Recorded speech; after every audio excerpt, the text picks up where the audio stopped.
ನಮಸ್ಕಾರ, ಸಿಂಚನಾ ಕಿಚನ್ಗೆ ಸ್ವಾಗತ. ಇವತ್ತು ತುಂಬಾ ಗಟ್ಟಿಯಾಗಿ ತುಂಬ ಬೇಗನೆ ನಾವು ಬಿಸ್ಕಿಟಿಂದ ಬಾಸುಂದಿಯನ್ನು ಮಾಡುವುದನ್ನು ನಿಮಗೆ ತೋರಿಸ್ತೀನಿ. ತುಂಬಾ ಚೆನ್ನಾಗಾಗತ್ತೆ ಮತ್ತು ತುಂಬ ಬೇಗನೇನೂ ಆಗತ್ತೆ. ಈಗ ನಾನಿದು ಬಾಸುಂದಿ ಮಾಡೋದಕ್ಕೆ ಇಲ್ಲಿ ಅರ್ಧ ಲೀಟರ್ದಷ್ಟು ಹಾಲನ್ನು ತೊಗೊಂಡಿದ್ದೀನಿ. ಈಗ ಹಾಲನ್ನು ನಾವು ಒಂದು 10 ನಿಮಿಷನಾದರೂ ಚೆನ್ನಾಗಿ ಕುದಿಸ್ಕೋಬೇಕಾಗತ್ತೆ. ಇಲ್ಲಿ ನಾವು ಬಿಸ್ಕಿಟ್ ಹಾಕಿ ಮಾಡೋದರಿಂದ ತುಂಬಾ ಗಟ್ಟಿಯಾಗಿ ತುಂಬ ಬೇಗನೆ ನಾವು ಮಾಡ್ಕೋಬೋದು. ನಾನು ಆ ಕಡೆ ಹಾಲನ್ನು ಬಿಸಿಗೆ ಇಟ್ಟಿದ್ದೇನೆ. ಹಾಗೆ ನಾನಿಲ್ಲಿ ಒಂದು 4 ಮಾರಿಗೋಲ್ಡ್ ಬಿಸ್ಕಿಟನ್ನು ಮಿಕ್ಸಿ ಮಾಡ್ತಾ ಇರೋದು ಸಣ್ಣಗೆ. ನೋಡಿ, ಈಗ ಇದನ್ನು ನಾವು ಪುಡಿ ಮಾಡಿರುವ ಬಿಸ್ಕಿಟ್ ಪುಡಿಯನ್ನು ನಾವು ತಣ್ಣನೆ ಹಾಲಿನಲ್ಲಿ ಹಾಕಿ ಇದನ್ನು ಮಿಕ್ಸ್ ಮಾಡ್ಕೋಬೇಕಾಗತ್ತೆ. ನೋಡಿ, ಬಿಸಿ ಇರುವ ಹಾಲಿಗೆ ಹಾಕಲು ಹೋಗಬೇಡಿ. ನಾವು ಇಲ್ಲಿ ಫಸ್ಟು ನಾವು ತಣ್ಣಗೆ ಇರೋ ಹಾಲಲ್ಲಿ ಬಿಸ್ಕಿಟ್ ಪುಡಿಯನ್ನು ಈ ಥರ ಮಿಕ್ಸ್ ಮಾಡಿ ಇಟ್ಕೋಬೇಕಾಗತ್ತೆ ಫಸ್ಟು. ಈಗ ಹಾಲು ಇಲ್ಲಿ ಚೆನ್ನಾಗಿ ಕುದೀತಾ ಇದೆ. ಒಂದು 5 ನಿಮಿಷನಾದರೂ ನಾವು ಹಾಲನ್ನು ಚೆನ್ನಾಗಿ ಕುದಿಸ್ಕೋಬೇಕು.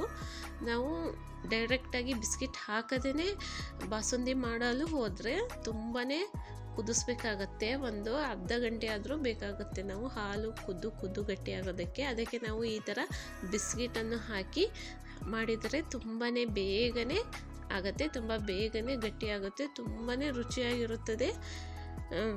ನೋಡಿ, ನಾನೀಗ ಇದಕ್ಕೆ ಬಿಸ್ಕಿಟ್ ಪುಡಿಯನ್ನು ಹಾಕಿದ್ದೇನೆ, ಹಾಲಿನ ಜೊತೆಗೆ ಮಿಕ್ಸ್ ಮಾಡಿ ಹಾಕಿರೋದು. ಈಗ ನಾವು ಸ್ವಲ್ಪ ಕೈ ಬಿಡದ ಹಾಗೆ ಚೆನ್ನಾಗಿ ತಿರುತ್ತಾನೇ ಇರಬೇಕು.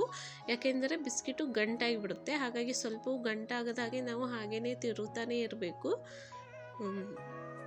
ಇದಕ್ಕೆ ನಾವು ಈಗ ಸಕ್ಕರೆ ಹಾಕಬೇಕು. ಒಂದು ಅರ್ಧ ಬಟ್ಲದಷ್ಟು ಸಕ್ಕರೆ ಹಾಕಿದ್ದೇನೆ. ಸಕ್ಕರೆ ನೋಡಿಬಿಟ್ಟು ಹಾಕಬೇಕು. ನಮಗೆ ಎಷ್ಟು ರುಚಿ ಬೇಕಂತ ನೋಡಿ ಹಾಕಬೇಕು. ಯಾಕೆಂದರೆ ನಾವು ಆಗಲೇ ಬಿಸ್ಕಿಟ್ ಹಾಕಿದ್ದೇವಲ್ಲ, ಅದಕ್ಕೆ ನಾನಿಲ್ಲಿ ಒಂದು 2 ಟೇಬಲ್ ಸ್ಪೂನಿನಷ್ಟು ಏಲಕ್ಕಿ ಪುಡಿಯನ್ನು ಕೂಡ ಹಾಕ್ತಾ ಇರೋದು.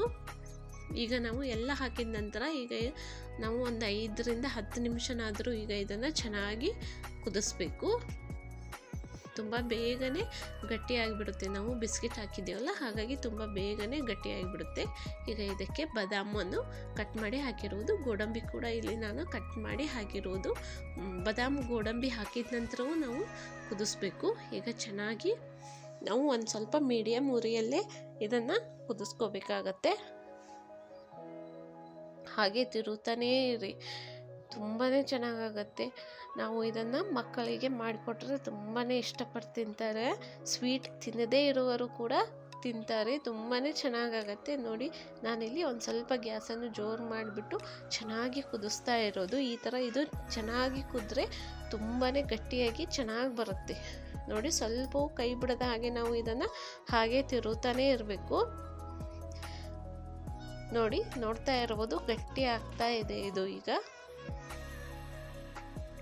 ಸ್ವಲ್ಪ ಇದಕ್ಕೆ ಕೆನಿ ಬಂದರೆ ಅಂತೂ ಇನ್ನೂ ಚೆನ್ನಾಗಾಗತ್ತೆ ಬಾಸುಂದಿ. ನೋಡಿ, ಸುತ್ತೆಲ್ಲ ಕೆನಿ ಬಿಡ್ತಾ ಇದೆಯಲ್ಲ, ಹಾಗೆ ನಾವು ಚಮಚೆಯಿಂದ ಅದನ್ನು ತೆಗಿತಾ ಹೋಗಬೇಕು. ಆಗಲೇ ಅದು ಕೆನಿಯಾಗಿ ತುಂಬಾ ಚೆನ್ನಾಗಿ ಬರುತ್ತೆ.